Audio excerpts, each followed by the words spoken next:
आखिर इलेक्ट्रिसिटी या current wire में कैसे और क्यों फ्लो होता है? आज की इस वीडियो में आप इसी बात को बहुत ही गहराई से समझने वाले हो। So let's begin. बैटरी के ना लगे होने पर कॉपर वायर के एटम किस कंडीशन में होते हैं, इसे जानने से पहले इस बात को समझ लो। कॉपर एटम के सेंटर में 35 न्यूट्रॉन्स होते हैं।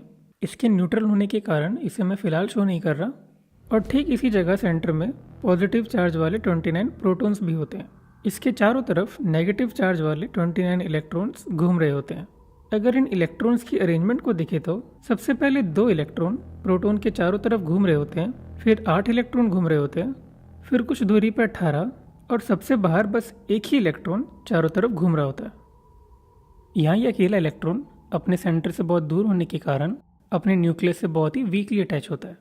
यानी प्रोटॉन और इलेक्ट्रॉन का फोर्स ऑफ अट्रैक्शन आपस में आई इस दूरी के कारण बहुत ही कमज़ोर पड़ जाता है, जिससे ये इलेक्ट्रॉन अपने न्यूक्लियस से बहुत ही अच्छे से कनेक्टेड नहीं रह पाता है।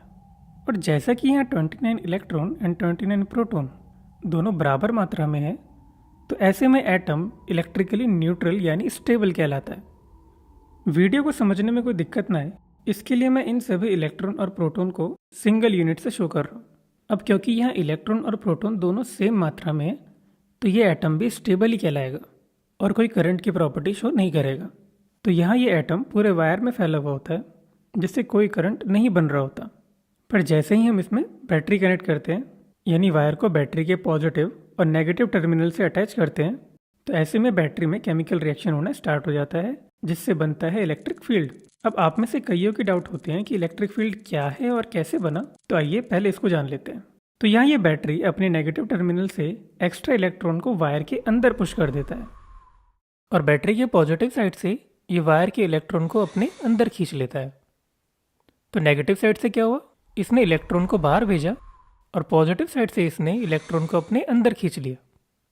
और ऐसा होने के कारण यहाँ एक असंतुलन तैयार हो जाता है और इस इम्बैलेंस को ठीक करने के लिए इलेक्ट्रॉन अपनी जगह बदलना शुरू कर देते हैं।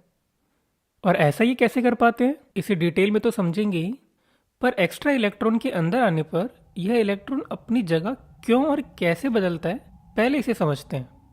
यह प्रोटॉन अपने एटम में रखे इलेक्ट्रॉन को खींच के रखता है ताकि ये खुद को स्टेबल रख सके।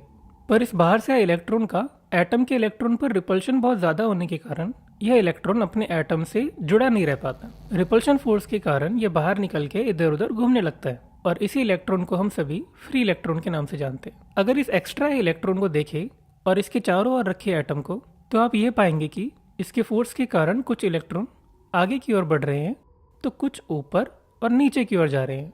तो यहाँ तक आप समझ गए। अब इसके आगे देखते हैं। जब बैटरी के नेगेटिव टर्मिनल से एक्स्ट्रा इलेक्ट्रॉन वायर के अंदर गए, तब वायर के इलेक्ट्रॉन हर डायरेक्शन से एक रिपल्सिव फोर्स एक्सपीरियंस करने लगे। अब क्योंकि ये रिपल्सिव फोर्स हर डायरेक्शन से लग रहा है, तो ऐसे में इलेक्ट्रॉन सिर्फ उन्हीं डायरेक्शन में मूव कर पाएंगे जहां उनके पास खाली जगह होगी। अगर हॉरिजॉन्टल डायरेक्शन में देखें तो इनके पास बहुत सारी जगह है, तो ऐसे में ये जितना आगे जाना चाहे जा सकते हैं। पर वहीं अगर हम इसे वर्टिकल डायरेक्शन में देखें तो यहाँ इनके पास मूव करने के लिए ज़्यादा स्पेस नहीं है। तो ऐसे में फोर्स लगाने पर ये ज़्यादा से ज़्यादा वायर के सरफेस तक ही जा पाते हैं। आई होप आपको यहाँ तक बताई गई बात सारी समझ में आ गई होगी। अब इससे आगे की बात ज़रा ध्यान से सुनना। जो इलेक्ट्रॉन बैटरी से निकल के वायर में आए थे, क्या सिर्फ वही वायर में मौजूद इलेक्ट्रॉन पर फोर्स लगा रहे होंगे? मतलब ऑब्वियसली नहीं है ऐसा। हर एक इलेक्ट्रॉन दूसरे इलेक्ट्रॉन पर फोर्स लगा रहा है, पर आगे वहीं बढ़ेंगे जिनके पास आगे जाने के लिए खाली जगह होगी।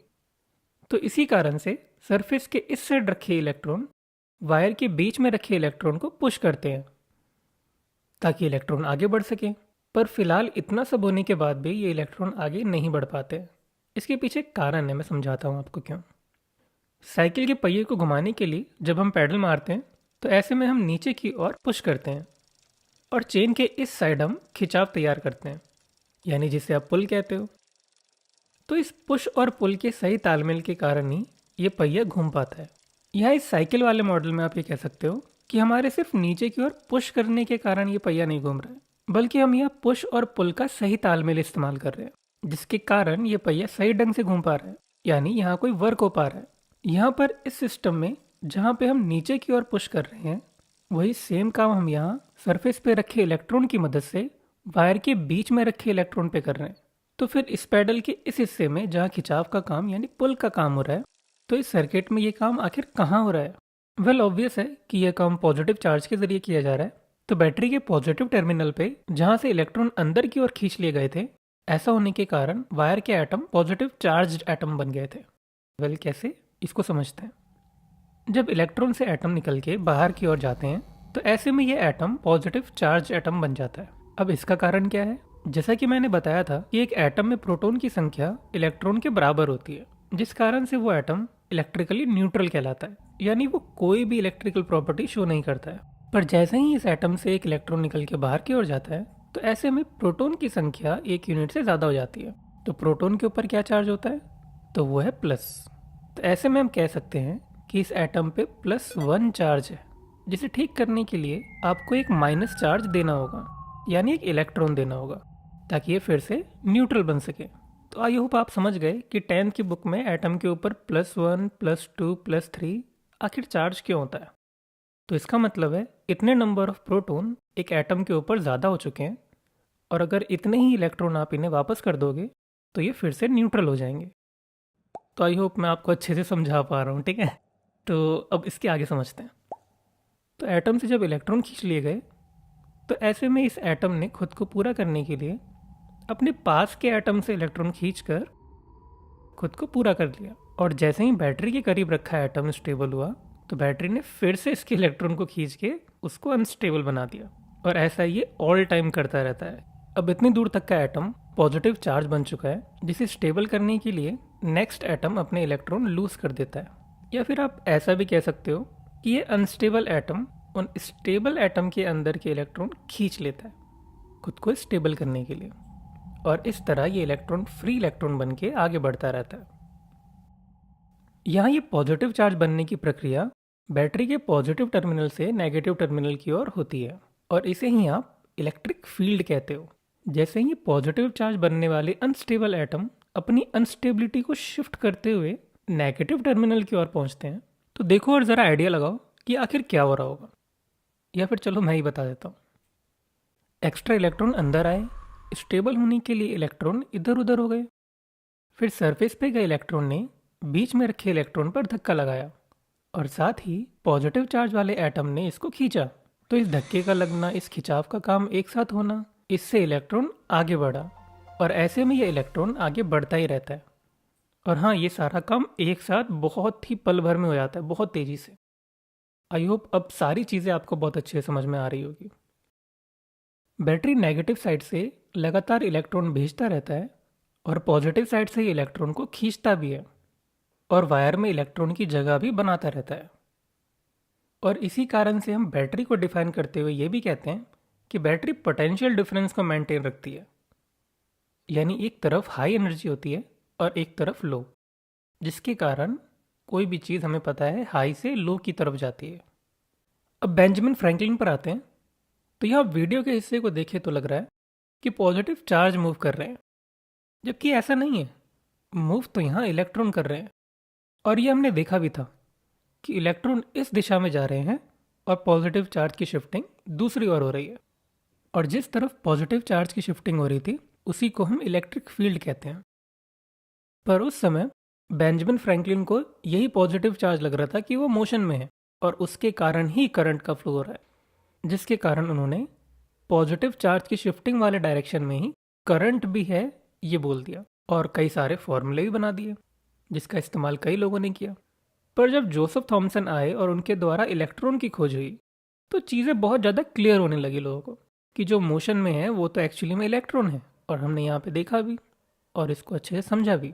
पर फिर कुछ कारणों से इस करंट के डायरेक्शन का नाम बदल के कन्वेंशनल करंट रख दिया गया, और ऐसा कहा गया कि कन्वेंशनल करंट इलेक्ट्रॉन के फ्लो के अपोजिट डायरेक्शन में मूव कर रहा होता है। अब पिछली वीडियो पे मिलियंस में व्यूज़ आए थे, जिस पे कई सारे कमेंट आए लोगों के, जिनमें से कुछ बहुत अच्छे थे जो क्यूरियस थे और चीज़ें डिटेल में जानना चाहते थे, और इसीलिए मैंने ये वीडियो बनाई है। पर कुछ लोगों के कमेंट आए थे कि हमें स्कूल वालों ने धोखा दे दिया, इन्होंने अच्छे से नहीं पढ़ाया, या फिर उन्होंने बोला कि साइंटिस्ट अपनी गलतियों को छुपाते हैं, उन्होंने बताया नहीं। देखो, सब कुछ बताया गया है, ठीक है। और क्यों करंट के डायरेक्शन को इलेक्ट्रॉन के फ्लो की तरफ नहीं बोला गया, इसे अभी आप नहीं समझ पाओगे अच्छे से, अभी आप बहुत डिटेल में एडवांस लेवल पे पढ़ो, धीरे धीरे आपको सारी चीज़ें क्लियर होने लगेगी। और अब मेरी आपसे ये रिक्वेस्ट है कि आप ऐसे इतनी बेसिक बातों में मत फंसो। अगर आप इंजीनियर बनने के लिए पढ़ रहे हो तो आपकी जर्नी में अभी बहुत सारे फॉर्मूले आने बाकी हैं जिनको आपको डिटेल में समझना है और अपने ड्रीम्स को पाना है। ये सारी बातें इस कन्वेंशनल करंट के बारे में बहुत ही हल्का सा 10th क्लास में बात करी गई थी और फिर उसके बारे में 12th क्लास में भी बताया गया था, जैसे मैंने यहाँ पे आपको दिखा भी रहा हूँ। तो बहुत ही अच्छे से पढ़ते रहो। और मेरा सजेशन है आपके लिए कि आप कुंजी वगैरह जिसे बोलते हैं वो चीज़ें इस्तेमाल ना करो इंजीनियर बनने के लिए, वो आपको डिस्ट्रॉय कर देगी बुरे तरीके से। अच्छे राइटर्स की बुक लो जिसमें डिटेल में बहुत सारी बातें होती है एंड एंजॉय करो अपनी जर्नी को। मेरे समझाने के तरीके अगर आपको पसंद आ रहे हैं तो चैनल को सब्सक्राइब कर लेना ताकि मैं और भी अच्छे कंटेंट आपके लिए लेकर आऊँ और आपकी हेल्प कर सकूँ। टिल देन मिलते हैं फिर अगली वीडियो में। Bye bye.